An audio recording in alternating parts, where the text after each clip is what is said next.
There are two sides to everything. That's a phrase that's often used in conversation. And I'm learning that that is more and more and more important for me as I explore who I am and what I do. One of the things I'm exploring currently is secret keeping.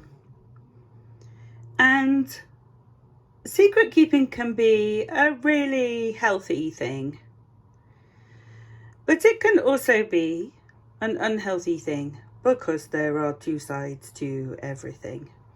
So healthy secret keeping for me would be the kind of secret you keep when you've shared a confidence with a friend, say about a person that you fancy or something like that.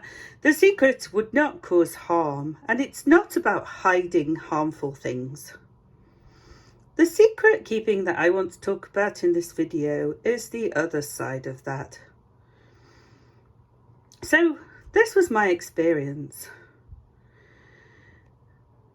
I live in the world, and I had an outside life and an inside life. I had a life that I lived outside in the wider world, and I had a life that I lived with the inner circle, the people there. Lots of difficult things happened to me as a child and happened to all of the people in my life at that time. And in the outside world, we were told we were not to share it. So I lived my life keeping up appearances. I told everyone everything was fine. And I stayed absolutely silent about the things we were living through. So silent, in fact, that when a teacher asked me if things were going on for me, I shut down completely and couldn't speak at all. So I was conditioned to be a secret keeper in my outside facing life, keeping up appearances.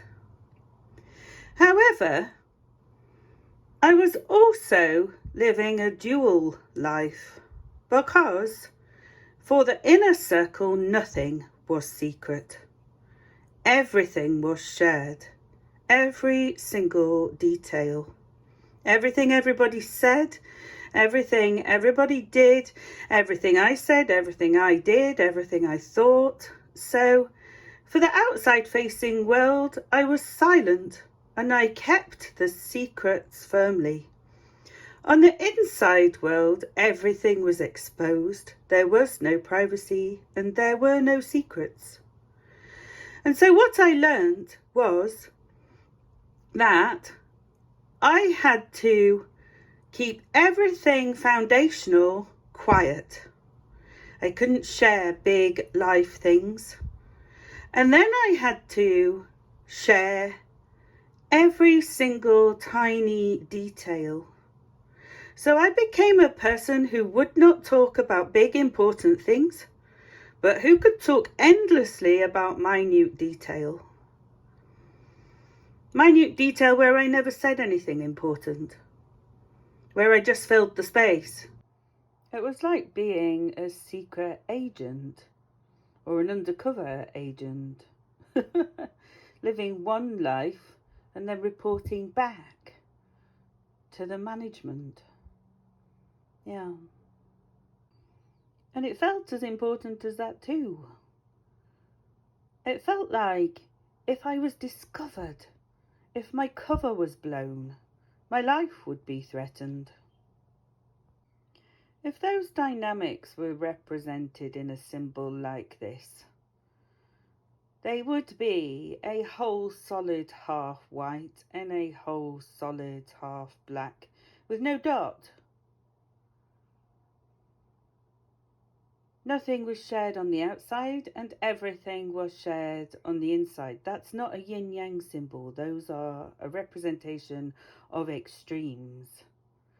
This symbol here, this yin-yang, has dots. And I've been learning about all of this in therapy. And over years and years and years, that I can share a bit of my inside in the outside world.